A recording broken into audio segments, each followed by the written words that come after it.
Hi everyone, I'm here today and I'm joined by Mark Colgan. Mark, welcome. Hey Tudor, great to be here. Awesome. Can you give people a brief introduction to yourself? I'll do the same for me and then we can jump right into the discussion. Sure. So I guess to keep it brief, which is always the challenge, worked in sales and marketing for about 15 years now. Right now, I work with B2B SaaS companies, helping them work out where outbound might not be working and then how to fix that. So that can be looking at new tools, new tech stack, new processes, building out playbooks, and then actually supporting them implement the system that their reps can use. And then I also do some enablement from a training point of view. And then some of them keep me around on an ongoing retainer. That's awesome. Okay, as an introduction from my side, I'm Tudor. I run Tanda Digital. We're an outbound implementation partner for B2B SaaS companies and also agencies and professional services. We help them build for the first time or scale their outbound motion. So thanks for being here, Mark. I think that it's best if we jump straight into the meat of it. This is called the B2B Outbound Show. That's what we're going to be talking about. So I'm curious from your perspective, and then I'll let you know what I think on the question as well. What do you find are the biggest things that companies are doing wrong when it comes to their outbound go-to-market strategy nowadays? Y- Yeah, so I think I'll answer it through the lens of a few of the common mistakes I see time and time again. So, broadly speaking, I see a lot of people manage their outbound process by understanding who their total addressable market is, putting them all in one list, and then sending out very similar messages to that total market. So, they don't really have different tiering of accounts. They're not leveraging signals to help craft the messaging, and then their messaging is not really relevant to the individuals that they're sending it to. It's very much one to many. And then the mistake they make is think, okay, well, let's add AI personalization in here to improve our messaging so we get more replies and hopefully meetings booked. But the AI messaging fails because one, it doesn't have the context. So how they as a company help a prospect in that account. And then two, it's kind of like false personalization, I'd say, which is I saw you went to this college. I see that you're based in Boston. It's not really getting to the problem. So what I help companies do is focus more on the problems that the personas face, and then build specific personalized messaging to that problem, to solving that problem, to that persona in that account. That's very interesting, and it's much aligned with what I see as well. Before I go into that and I give my perspective on it, just for everybody who is watching us live, you have a chat here. You can drop any question that you want for Mark and I. We already have some questions that people who couldn't attend live have left for us. We will try to go through one of those and one of yours. So feel free to drop them in. We'll take them on a first come, first serve basis, and we'll go from there. So, I mean, Mark, I think that that's very important, and we sort of see the same thing. There is very little segmentation, especially in companies that already have ongoing outbound. Many companies are doing outbound the way that it was done, let's say back in 2018 when AI didn't exist. And people were just, scraping lists, scraping Apollo, and sending out a lot of messages. So that no longer works. What I'm seeing from my side is that there is a big misunderstanding of the psychology of outbound versus inbound. A lot of companies are used to people coming to them and requesting their services or inquiring about their product, and they're happy to do that and they know how to do it. But with outbound, the psychology is a bit different, because what I'm seeing is that with outbound, you are going to them, right? They're not coming to you. So you need to prove your value in a way that you don't with inbound, because with inbound, they're already coming to you. They already know that. A lot of companies, from what I'm seeing, don't have offers that are well suited to this outbound psychology, and it's holding them back. They have offers that are too high risk for buyers, and when they try to do their messaging, especially relevant for service companies here, their messaging ends up being very generic, and it's not appealing to somebody who is not already interested in the service. Have you noticed that as well? Yeah, yeah, I definitely see there not being really, I don't know whether I would say that a B2B SaaS company has to have an offer, because I think an offer is more alluding to a professional service or an agency. I think really for B2B SaaS, it needs to be more of a compelling story of a before and after, and leveraging social proof of companies, excuse me, companies that they've worked with who are similar to the prospect, and taking them from that, you started here, now they worked with us, and now this is the kind of desired state that they're in right now. Mm-hmm. That makes sense. I mean, from my side, even on the B2B SaaS, the offer has to be fine tuned for outbound. Like, for example, trials, many of them do, depending on exactly how they are. But it needs to make sense. You know, if they're selling, for example, into enterprise, having a pilot first that's suited for a company that wants to give them a try versus a longer term commitment, things of that nature do play a role in the sense of helping them get more traction faster. Okay, so I mean, let's dig a bit more. You mentioned segmentation and you also mentioned signals. So, what are some of the best plays that you typically recommend to companies, or how do you actually help them think through this when they're trying to actually apply it? Yeah, so I think I treat them both separately, and the caveat is that there's no kind of single signal, and I know you know this. There's no single signal that works for everybody, so it's very much dependent on the size and stage of organizations that you're selling to, the things that are happening in that organizations or in your best customers before they came to you. So one of the first things I work with my clients is to look at their closed won business, just as one of the exercises throughout the onboarding process that I go through, is look at the closed won business and let's spot the patterns. Are we seeing that there is a cohort of customers who were experiencing rapid growth, for example? Or is there a segment of customers who have started using a new technology that integrates with your company? So from a segmentation point of view, the first thing I want to do is, okay, we've got a definition of who our ideal client profile is, but how different are these companies within this list? And I want to look at, is it company size? Is it stage of the business? Is it funded versus bootstrapped?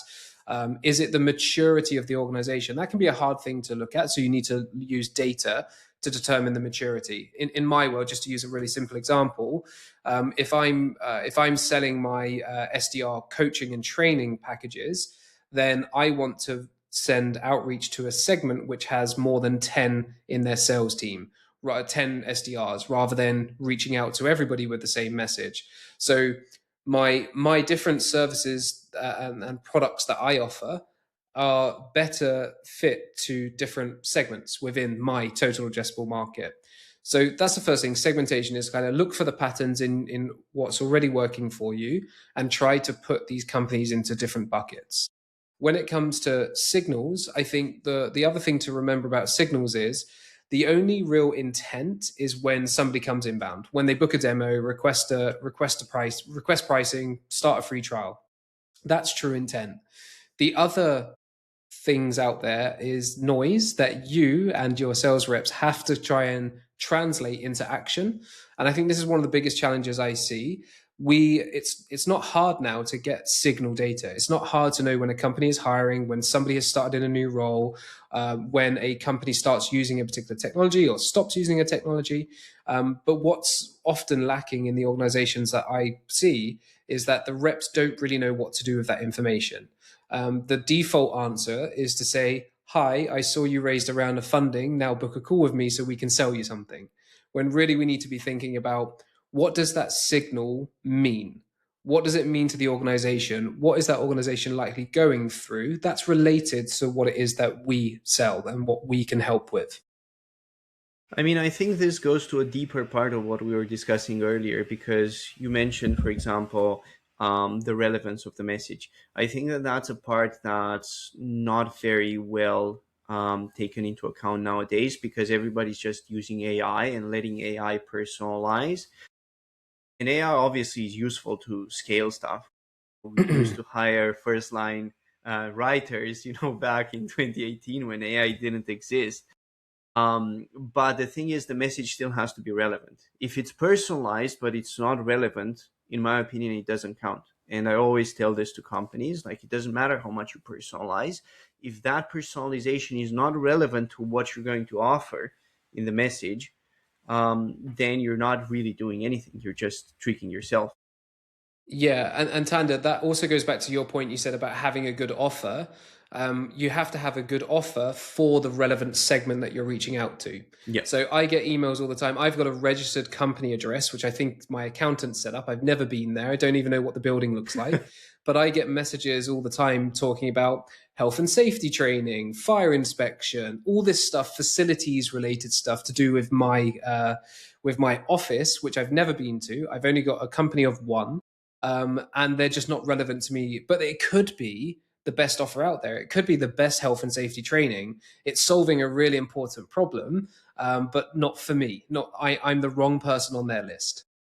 hmm It's very similar because, I mean, this is very similar to a product market fit Yeah, concept, but it's more applied to, getting the right message in front of the right person at the right time.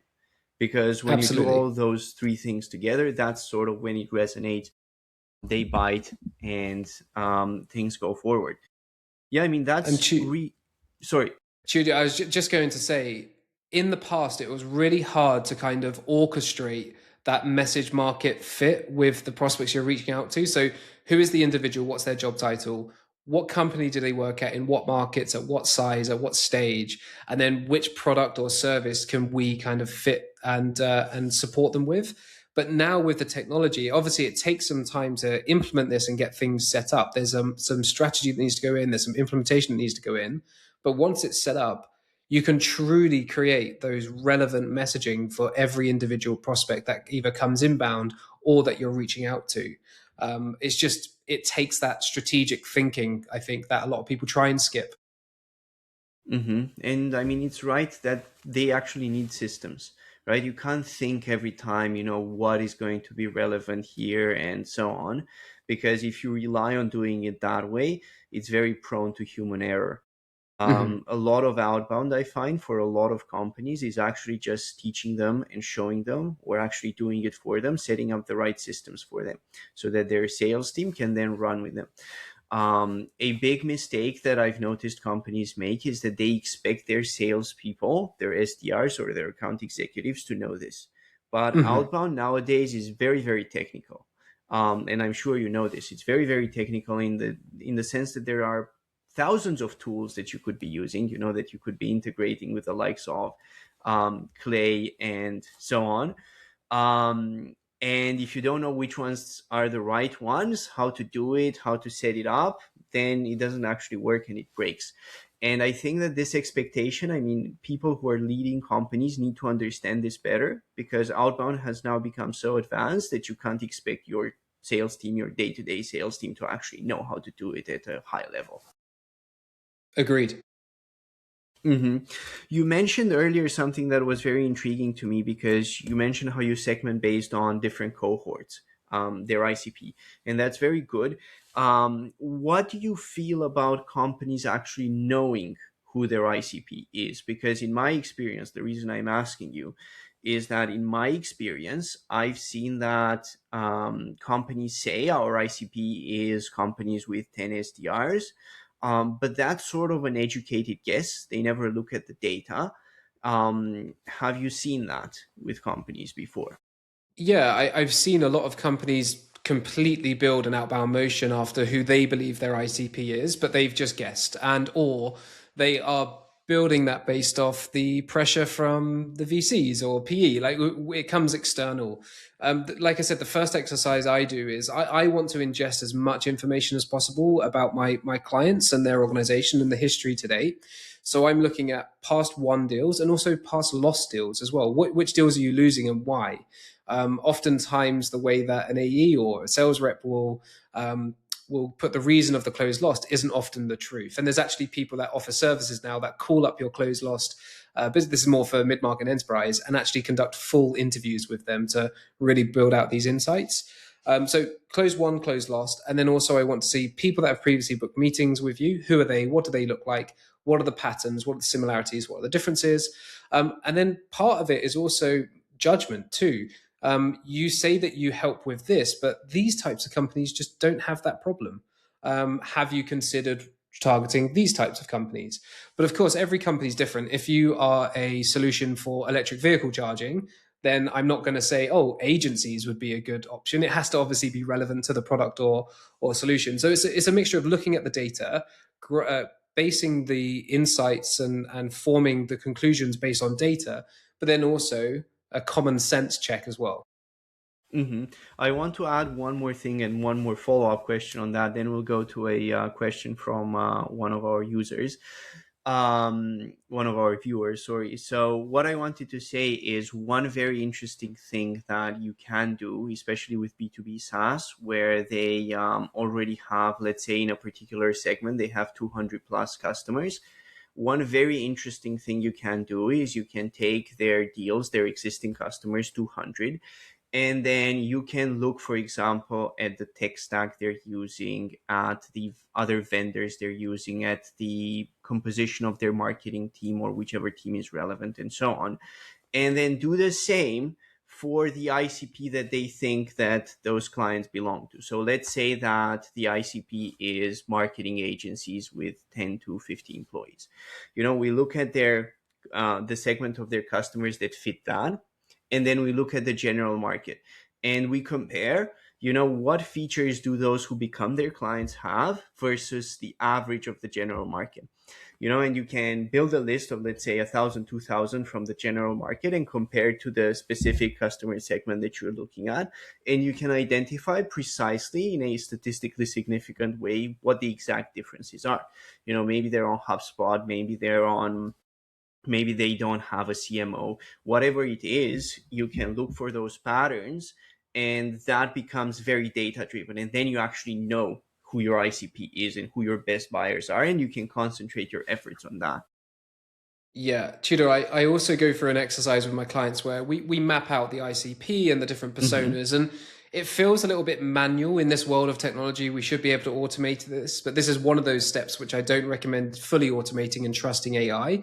But one of the last rows of the sheet that we use is 5 real examples of companies that fit this ICP, and the amount of times where the ICP has been completed by the client. They've put in lots of detail about the different demographics, the firmographics, the technographics of these companies, but they can't find one company that fits them. And it's just almost that's that common sense check or a reality check, just to make Yeah, sure that what we're putting in the spreadsheet, what we're putting into the system, actually exists in real life. that's very crazy when you think about it, right? Because we do have these very intuitive sense, like we know who our best buyers are. What are you talking about? But it doesn't always show itself in the data. Let's go to one of the questions we have. I'll put it on the stream. I'm not sure if it's visible. Yep. Is it necessary for modern salespeople to also be GTM engineers now? I'll go first. I don't think it's Hmm. necessary, but it does depend on the company that you're working at. If you are a founder, then it's probably not the best use of your time for you to upskill yourself to be a GTM engineer. If you are the first sales hire and you're in a full cycle role, maybe learning some of that is necessary. But really, the teams that need the GTM engineers are those typically that have 3 or 4 sales reps already. Those sales reps, maybe they're BDRs or SDRs, they are building lists, they're enriching data, they're finding mobile numbers, they're writing email. That could be supported by a GTM engineer in almost like a pod system as well. To answer if it's necessary depends on the context of your situation right now. But a good salesperson should be spending as much time as possible on the phone, sending emails, having conversations, performing qualification, early discovery, and building relationships with potential prospects. Not building the list, enriching the data, drafting the emails. AI and technology can help speed up that process. So that's my take, Tudor. But keen to hear yours. Hmm. I mean, I think I agree with that by and large. I'm a fan of specialization. And if you look at the way companies develop, it's usually by having more specialized talent take care of an entire area. It's interesting because, a lot of people are complaining about what does GTM even mean nowadays. It's sort of a buzzword. I think with GTM engineers, it's more of a role that evolved because of AI, to be honest, because it's AI that made it possible to actually connect with all these tools, to have AI take part in terms of orchestrating bits and pieces of the process and so on. And it's all that has become very specialized. There's so many tools out there. I don't think you can be a salesperson in the true sense of the word and the master of GTM at the same time, at least not without great difficulty and a lot more time than can be reasonable for you to spend on actually doing it. Um, so no, I mean, my answer would also be no. I don't think that modern salespeople need to know it. If you want to learn it now for your own personal development in terms of understanding how it works and what it can do, I think that that's very valuable, especially if you're going to rise up inside the organization and move more towards management positions and leadership positions. In terms of managing a sales team, I think that that's very important because you're going to be hiring these people, right? So you need to know what they do and how you can assess their work. That's the other thing. There's very few um, true GTM engineers nowadays. A lot of Yeah. people who just use the title. And there's a lot of companies that just don't know what to do about it. There's a lot of demand for them. Everybody suddenly wants to hire them, but it's like, who are these people and what do they actually do? I don't Yeah, know if you I want to add anything on that, Mark. Yeah, I was going to add that I'm involved with Clay Bootcamp where I mentor GTM engineers or people who are looking to build a GTM agency. Now that business started around Clay, it's now evolving to Claude and teaching people how to use that from a GTM point of view. The GTM engineers or the agency owners that I see do the best typically come from a sales background. They've already either been a BDR and SDR, they've picked up the phone and they've made the cold calls, or they've been in an AE role or previous. And there's a couple of VPs of sales who want to move away from the leadership position but move into more of the technical GTM engineering. I think the majority of GTM engineers just know Clay and they know Clay very well. And there's nothing wrong with that whatsoever. But to your point, Tudor, lots of people are asking for GTM engineers, but do you really know what you're asking for and what you're going to get? Because even the term engineer is quite a contested point because are they truly GTM engineers when they just know one tool and how to integrate that with a couple of other tools? That's not really engineering. And Clay did a great job of creating buzz and starting the conversation around the topic of GTM engineer. So I'm not kind of being negative towards it existing. It's just more as to your point, you really need to know what you're hiring for and what problems you're looking to solve to then find the right person. Mm-hmm.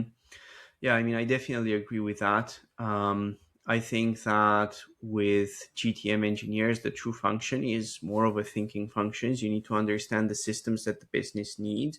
Whereas a lot of people that call themselves GTM engineers nowadays, they're just skilled at Clay, Mm-hmm. right? But there is a very big difference between being skilled at how to use a tool versus actually understanding what the business needs. And I see this in companies all the time. Sometimes when we work with a company, we actually don't even use Clay for certain workflows and we do it 100% with AI. That's another option, both the non-deterministic version and the deterministic versions. Okay, let's move to the next question. I'll try to put it up on the screen. With so many AI tools available now, many slops too, do you recommend certain tools?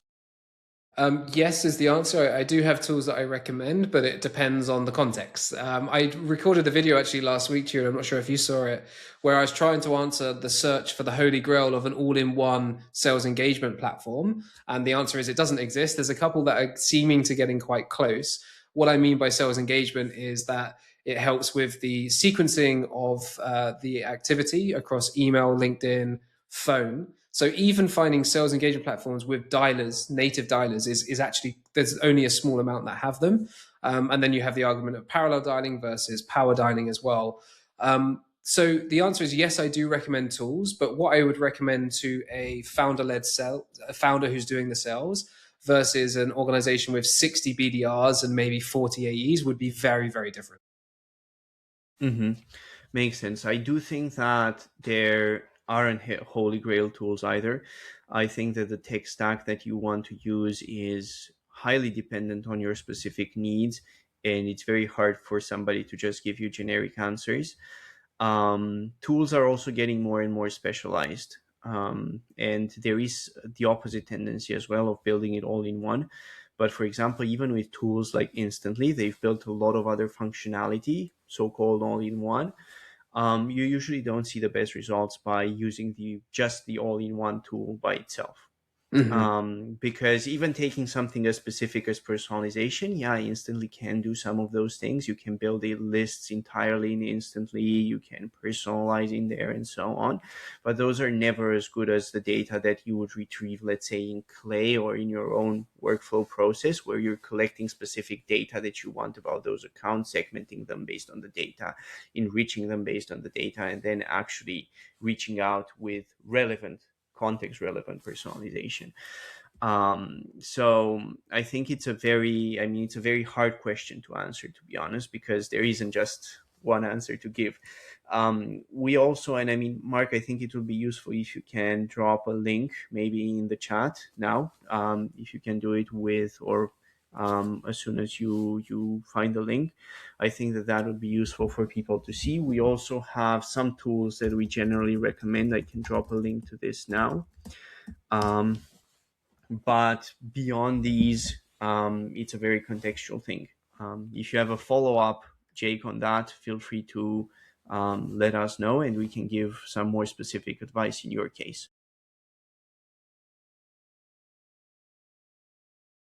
Awesome. So thank you, Mark, for sharing the links as well. Let me go to one question from our community. So we have Matt J. He asks, how do we know if we have a deliverability problem or messaging doesn't resonate? The simple answer is it's a deliverability problem if you're getting no replies whatsoever and you're not receiving no replies. I think messaging is when you get replies, and some of these. So when I say replies, I'm also looking for out of offices. I'm also looking for this person no longer works at the company. Not that that's ideal. It's more that it's telling me that the email is landing into the inbox and there's at least some sort of response. If you suspect you have deliverability issues, then maybe turn on open tracking just for a little bit. I don't recommend having open tracking on the whole time. Another thing that you can do as well is reach out to friends who work in random companies and just ask them to give you their email or give you permission to add them to a sequence. I've done that before as well, where I've used all the tools to do deliverability and inbox placement, but then I've asked my wife if I can send an email to her email, a couple of friends who work in like big companies as well, and ask them to say, can you look for my email and tell me where it landed? So there's a bit of automation and a bit of manual, but that would be where I'd start. Mm-hmm. Makes sense. I mean, my take on that is that if your reply rate on email, not positives, but just reply rate is below 1%, there's a pretty high probability that you have deliverability issues. From what I'm seeing, deliverability issues are also more common when you're reaching out to a target market that's usually using Microsoft Outlook as their email provider, rather than Google. Usually, deliverability problems are a bigger concern there.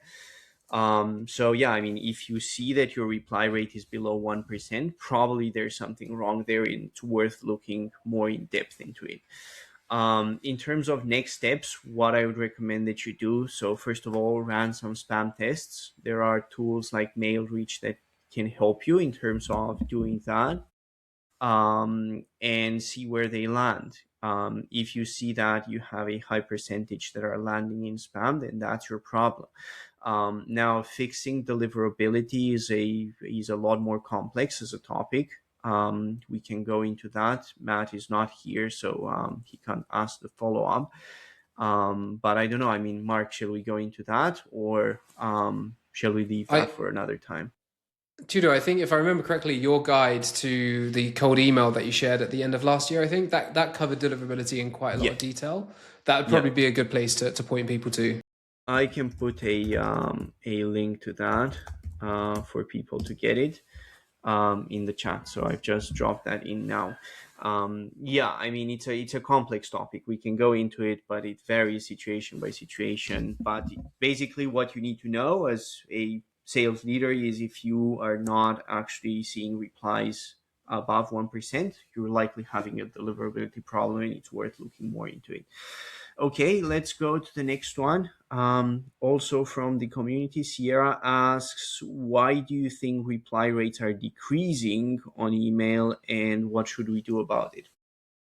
Yeah, so why are they decreasing? I think there's just an increased volume in the amount of emails that people are being sent. So there's an element of just people are being overwhelmed by email. Then you have the AI tools that filter your inbox. I use a tool called Fixer. I love it.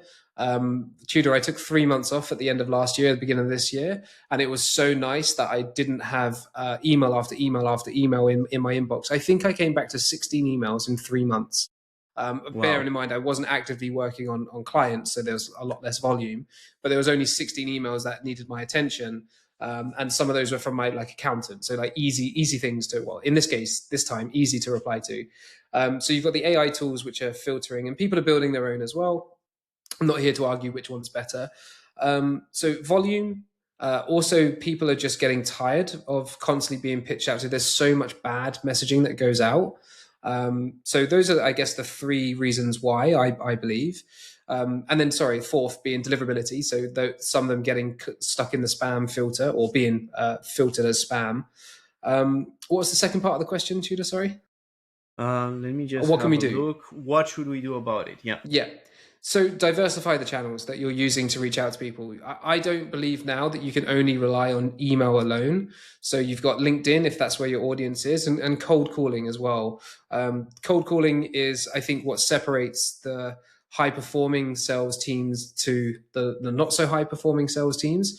And not every service provider that offers the help with outbound can do cold calling. I think I've started to see a few of them now starting to add that back in, because cold calling is probably the best channel to get the answers from your prospects as quickly as possible, but it requires a specific skill set, which is quite hard to attain. I've spent many years cold calling and dealing with building up my resilience and dealing with the objections, getting past the gatekeeper.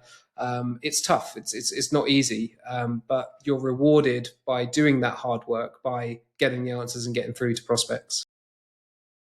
That's very interesting. I mean, one thing we have started to do for companies, especially those that already have existing sales teams, is that we do outreach and we look for signals. Like, for example, for one, we're looking for a download of their ebook. And as soon as somebody clicks the link in the email, that's one campaign where we actually track those things. When they actually click it, they are enriched and passed to the sales team to call them. Okay, so it's like that sort of doing it multi-channel. I do think that cold calling works, but I would never cold call purely cold. I would call after emailing or after connecting on LinkedIn, because especially higher level, it's like very unlikely for you to get through if it's a pure cold call. I've often seen results be significantly better when it's sort of warm calling after they've seen a few messages from you, then you call them, then they're a lot more likely to actually engage. So that tends to work very well. Going back to the question itself, so why do I think reply rates are decreasing? Um, I think that the biggest factor is probably AI and the fact that AI has enabled people to just send a lot more emails. Also, the infrastructure has developed. So we have sort of, I call them second gen email tools like, Lemlist, Woodpecker, and so on. They're second gen. And then we have third gen email tools like Instantly or Reach Inbox.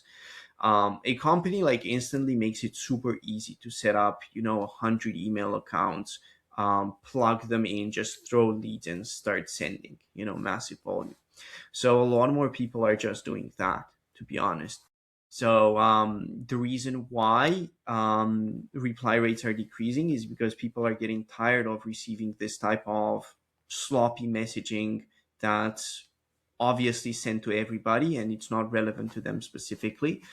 I don't think that, I mean, at the same time as this increased competition, a lot of people bring up, should we even do cold email because it's decreasing? Maybe it's not worth investing in it because in the future it's not going to work at all. Some people say that. I do think that that's wrong-headed because while it's true that reply rates on average are going down, I do think that, and I mean, we've had last year, for example, the best performing campaign had 21% reply rate. It was to a very niched audience. and a very specific offer. And those were the results. So I do think you can see results that are very good and way above average. So you shouldn't let average, guide your decision making on the question. And you should also consider how you can make it as relevant as possible. I think that making your message as relevant as possible and taking care of deliverability, which is what Mark said, I think that those two are the two best things that you can do in terms of upgrading your reply rate. Yeah, Tudor, if I answer the last three messages, cold emails that I replied to myself, bearing in mind I have a bit of a bias where I want to be the good type of consultant that actually helps the other people. I see lots of people shooting down people who cold call them, and they're a VP of sales asking their team to cold call people. The last three emails I've replied to were about a problem that I was thinking about. Maybe you couldn't see it publicly. So what I'll give an example.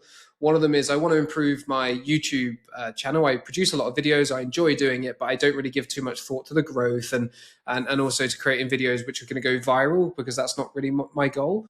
But I had somebody message me mentioning that I've got this many subscribers, but the view counts look low because of that number of subscribers. There may be some things that I could do to improve that. Perfect. That's what I've been thinking. I can't remember the other two emails I replied to, but they were solving a problem that I was either thinking about or I was aware of.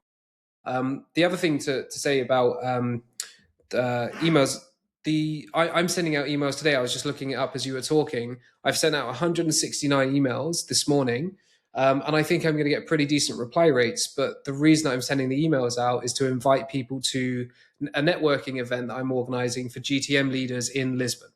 So super niche, nice offer. There's not that many. It's not like we're in London, in New York, where there's lots of events. There's not that many events at all. So I'm anticipating that I'm going to get quite a few positive replies of people who are interested.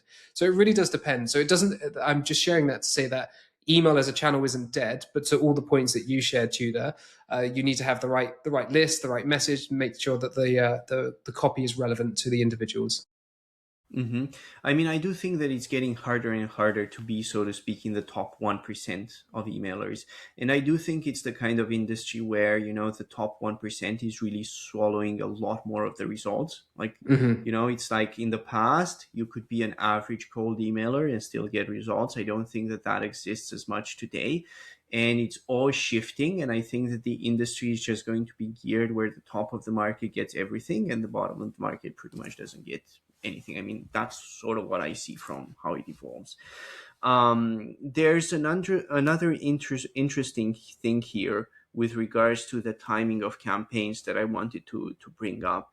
So what we've seen, like for example, for ourselves, we've mapped our ICP quite well, right? Which means that Tanda as a business, we know who is our ICP and we've already identified the companies and so on.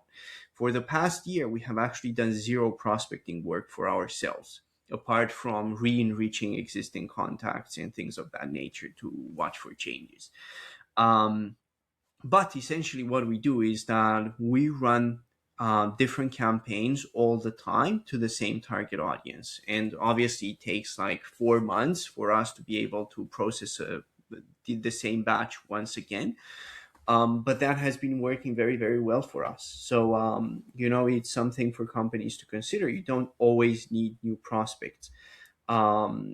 You do need new messaging, new offers, things of that nature to bring people in. And a lot of it is about timing. Just as you said, Mark, when you have the problem and you're actually thinking about if the email lands, then you're just going to respond. Yeah, and I think that's why having alignment with marketing. So if you're in a large organization, you have a marketing team, there's always this kind of conflict between sales and marketing. If you're in a smaller team, you probably have one marketing person that you work with. But thinking about like the simple way that I ask people to think about it is, what excuses can marketing come up with for you to reach out to a prospect? And by excuse, it's just a lazy way of saying like, what programs, marketing initiatives can you run? So are you going to be attending an event in a city? Use that as an excuse to reach out. Are you hosting your own event, breakfast, lunch, whatever it may be? Use that as an excuse to reach out. Have you got a piece of content? Have you got an asset that you've built that you can use to reach out? And it's, again, starting conversations and having something relevant to say. Like when we think about it, when I think about what makes events work really well, when you get a lot of people who are quite similar, is everybody there wants to know what other people are doing right now to solve X problem or Y problem. The big elephant in the room at the moment is AI, and how are sales teams using AI to be better or get better results. So if again, for Tudor and I, we could put together an asset which is how teams are leveraging AI to book more meetings, and know with pretty decent confidence that most people that we reach out to within our ICP would likely be thinking about that now. And we could be hosting a webinar like this. We could be organizing an event, or I live in Lisbon. There's Web Summit every year. I usually run a campaign around Web Summit because I know there's going to be 80,000 people here. Not all are going to be ICP, but I'll often put some money behind a bar and do a happy hour around the Web Summit event. Although everybody's doing that now, so I have to do something different this time. Makes sense. I mean, that's always a good idea. Events and campaigns that are event based are always good. We did something similar. So there's this event last year that was in Romania for B2B SaaS companies, TEPCon. I'm not sure if you've heard of it, but we did something similar with that. It's always nice to connect with people in advance, because then it's easier to chat them up at the event and actually organize something where it makes sense. Yeah, sorry, Yeah. Oh, Tudor. yeah. One thing I want to add here, and this is really really hard, especially for an individual contributor to kind of get their head around. But most of the times, the deal you close today is the consequence of the actions you took in the last 6, 9, 12 months. So unless you got very very lucky with the timing and you reached out to the right person at the right time with the right message, which all of your messages aren't going to tick those boxes, it's likely that it's a long-term nurture. And having these in-person events are fantastic because again, it's another touch point with people. But to your point of like rerunning campaigns with new messaging to your ICP, it just helps increase that opportunity, that likelihood that you're reaching out at the right time. But when we are a BDR and we've got targets to hit and meetings to book every month, it can be hard to think with this long-term mentality. But sales is a long game, and that's something that we have to keep in mind. That's why the GTM specialization makes sense. The GTM takes care of the infrastructure, and the SDR can be focused on, actually booking the meetings, showing up, and moving the deals forward. Okay, let's go to the next one. So JMZT asks, I'm a CMO and we just invested about 20K in an agency to run outbound for us and saw no results. What did we do wrong? Do you want to go first, Mark, or shall I do? Shall I do it? What did we do wrong? You probably didn't do anything wrong. It was the agency. No, I'm joking. Tudor, you're in this position more than I am, so perhaps maybe you can share what you see. Yeah, I mean, I think from the buyer side, it's very important to know that the agency has a clear idea of what you're doing and what you would need to do to be successful. So in our case, we actually run GTM audits with AI for the companies that we work with. And it produces a complete report of how good their positioning is, how good their public materials are, how clear their target audience is, all these things before we actually initiate outbound. I think that agencies should do that because otherwise there's a high risk that you're just not a good fit, maybe at this time, for outbound, and you end up committing a lot and ending up in your situation where you see no returns. The other thing that you want is you want them to be able to identify if it's not working. This is a good question to ask them. If we don't get results, and you tell us what good results are, but if we don't get those results, how do we figure out what's going wrong? Because ideally you want a partner not just who's just a working hand, and a lot of outbound agencies nowadays are just working hands. They don't actually think. um, you want a partner who can tell you, this is going wrong, your offer is not right, that's why we're struggling to book meetings, or the messaging is not clear, or the messaging doesn't resonate with the ICP for whatever reason. Let's look at your client calls and see what's actually different there. You want somebody who can help you diagnose and fix the problem. If you work with an agency that's just going to implement for you, those guys just do whatever you tell them to do, right? And it's like, if you don't have clarity on it yourself, then your results are going to be a reflection of that. That's sort of what I would say. And Tudor, I was in the position, I ran a lead research company. So we had hundreds of clients that we were providing the data for. This is before Clay. This is before you could automate a lot of this process. We had people manually doing it. Oftentimes clients would come to us and say, the data's bad. We're not getting any results, that we're going to churn. We want to cancel our subscription. And I would look at the data. I'd like jump in and do some QA every week just to to make sure that the quality was there. And it's like, this data is great. This is exactly what you asked for. So, Mr. Client, Miss Client, can you share your sequences with me, please, so I can take a look at them? And oftentimes it would be the messaging was awful. It was trying to push for a meeting in that first cold email. Sometimes the messages had lots of links that was getting flagged as spam. Email signatures had loads of images in it as well. So there's like a deliverability element, there's a messaging element. And then with the client, to your point, Tudor, is you need to know what you're asking for. So the clients would give us a definition of their ICP and their personas. We would build out that list and give it back to them, but they'd never sold to that ICP before. They'd never sold to those personas before. This is just what they believed, or this is what they were hoping to sell to. So I think it really comes down to, like, if you have never done outbound before, then you do need to give a bit of grace to the right agency. And Tudor, the points you made there were great. It has to be the right agency that thinks, not just does. Because I would consider myself to be an expert in outbound, and I run campaigns that get crickets. And it's what I do next is to look at the data and say, okay, let's try this approach. Let's try this approach. We're not all savants that can get it right in the first time, although over time you start to get a better feel and intuition about what will work. But there was a campaign I ran for a client that it got to like the third month, and I thought, if I can't make this work, I'm going to give them a refund, because I haven't been able to deliver what I wanted and promised to deliver to them. And it was a lot that campaign that we started running on the third try was the one that really resonated with the audience and started to get so many replies as well. So there's an element of timing, but that timing has to be with the right partner who's proactive. If they're just giving you a report at the end of the month saying, oh, no replies, no meetings booked, then yeah, that's not great. They need to come with some proactive solutions as well. Makes sense. I mean, I think a lot of it is also about the client having the right expectations with regards to the Mm-hmm. process. You can, I mean, if you want to get it right from the first try, I mean, there are situations where you have to. So, for example, last year we worked with a company called Historic Productions from the UK. They just work with the owners of historical property in the country, right? So it's a limited target market. You know, you're not going to find hundreds of thousands of prospects with a market like that. In a situation like that, you probably do need to get it right from the get go. But even in a situation like that, the way you get it right from the get go is by having a very long setup. With them, we had 2 months of just gathering the data and reaching the data and not sending a single email, right? So it's like you have to consider the drawback there. Do we want to spend more energy on making sure we get it right from the first go, or are we comfortable moving and iterating and testing and moving towards the right solution over time? I think the other important thing is that you judge the relationship with the agency by the progress that you're making.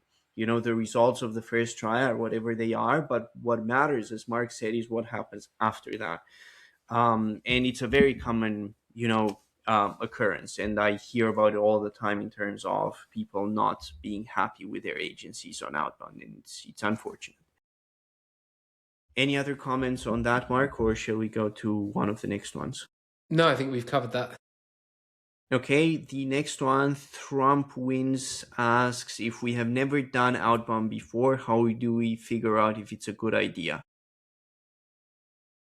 Again, such a That's a nuance tough one. that it's a tough question to answer. I think, first of all, are other people doing outbound in that same industry with a similar product, and does that work? I had a client last year who are a video production agency, but they work with Formula One, with Sky, with these huge brands. And I said to them, I don't think you should be doing cold outreach. You should be in the rooms with these people shaking hands. There are marketing events in London that you can go to. There are awards that you should put yourself up for. You need to be in the room shaking hands. An old client of mine when I had my podcast agency, and now a friend who also lives here in Portugal, he does culture change management, seven-figure deals in a lot of cases. And he asked me to help him with cold outbound. And I said, no, you need to be in the room with them. You need to, for the deal size that you're selling to, you can afford to pay for breakfast and get a few people, some friends, some prospects, some customers in the same room, have them learn from each other. And you need to have conversations in person, eyeball to eyeball with them as well. So it's hard to answer. Do you have like a framework or a model that you think through, Tudor, as to work out whether it is worth doing or not?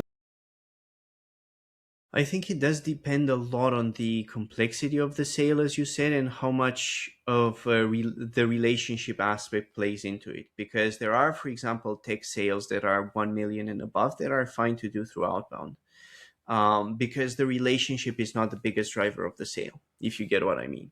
You Mm-hmm. know, it's not that they want to work with a particular person because they get along with them. It's because we have this burning pain point and we need a solution. Okay, so if the sale is like that, then outbound can work. I would say the biggest danger is on the lower end of the spectrum. So if your deal size is probably nowadays below $15,000, outbound is probably not the best channel, because it's probably going to be too expensive for you. The other case where it's not the best channel is if the sale is super relationship driven, though you can use outbound to actually get people in at your wine and dine event and so on, right? So outbound can play a part, but it's just going to be a part. It's not going to be the whole thing that gets you clients. Those would sort of be my comments on that question. Yeah, I think the other thing as well, if those answers don't apply to the specific person that asked that question, but here their prospects are on LinkedIn, I would try just a LinkedIn only campaign to begin with, just to see if you can get the messaging to get replies and to see if it resonates with the prospects. Because with LinkedIn only, yes, you can't scale it. You can only connect with 20 people a day. You've got to be careful of not automating and getting in trouble with LinkedIn, but you're essentially proving the motion of outbound could work or not. And you then don't have to worry about the complexity of building a list in a database, having that enriched in Clay, pushing that to Smartly, or using Claude Code to do all that for you, and deliverability and mailboxes and domain. Like, you don't have to invest all of your time in that. I run campaigns, and I see that LinkedIn only campaigns outperform in terms of a reply rate than For email, sure. and It's that's about because 2x yeah, on exactly. our end. And I think that's because email, I'm getting tripped up in the spam, or it's just a busy inbox. Whereas LinkedIn, it's not the greatest of UI and experience for people, but it's a lot less quiet than their actual mailbox. That is. hmm I do think that on LinkedIn you have that element of social proof. They can see who you are, Mm-hmm. right? Which isn't really there on email. So, for example, recently we've been working with a Webflow enterprise partner, just selling into enterprise, right? So for them, we just did LinkedIn, because they can see who they are, they can see the person, Mm-hmm. they can engage with them in a friendlier way first on LinkedIn, and it's entirely manual. Like, we actually train the SDRs and we place them in to actually implement, and it's sort of an ABM style of outreach. It's not the mass type of outreach that you do via email. Okay, so I think we're getting close to the time limit. I know you have another call, Mark, that you need Yeah, to jump unfortunately. on. Any other last thoughts for our viewers? Anywhere where they can reach out to you? Any comments when they should reach out? Yeah, well, I'm always happy to help and point people in the right direction when it comes to outbound. So feel free to connect with me on LinkedIn. It's Mark Colgan. There's a karate champion and there's an Irish folk singer. I'm the one that does sales. So Mark Colgan on LinkedIn. And I guess the other thing is that I would say is, I think that point about trying LinkedIn first and then email could be a good first a starting point for somebody who's not already doing outbound. And then for those that are already doing outbound, start to look at the processes that your reps are going through. Like, literally sit down with your reps to see what could be improved and potentially automated or augmented in with AI. Tudor, really interesting to note here that we didn't mention AI that much. We covered very important parts of outbound, which is the foundational and the context and the right approach. Which is, I saw somebody say that if your manual campaigns are getting a 0% reply rate, then your automated campaigns are going to get 0% reply Of rate. course. So you really need to do the stuff manually, hand to hand to begin with, and then look to leverage technology and AI to automate the process. That's very good advice. Thank you for adding that. I will add one final thing. Um, Email, especially as an outreach channel, is infinitely more complex than pretty much any other marketing channel, in my opinion. It's way more complex than ads of any kind. It's way more complex than LinkedIn. So that's sort of why, cold email tends to be expensive, and why the horror stories that you hear are a lot more frequent, because it is very complex and it's hard to get right. If one thing is not working, let's say that you have the perfect Mm-hmm. messaging, the perfect offer, but your deliverability isn't working, then you're going to see no results. So it's like everything has to be aligned and working for you to see results. That's why it's a tough channel that really requires expertise from people like Mark, people like ourselves, for you to be able to actually get right. Thank you, Mark, for being here, and thank you to our viewers. We will be uploading this to YouTube and sharing the links across all channels. Awesome. Thank you, Tudor. Always a pleasure catching up with you and talking outbound. And yeah, thanks for everybody for attending too. Awesome. Take care, everyone. Bye bye. See ya. Bye bye.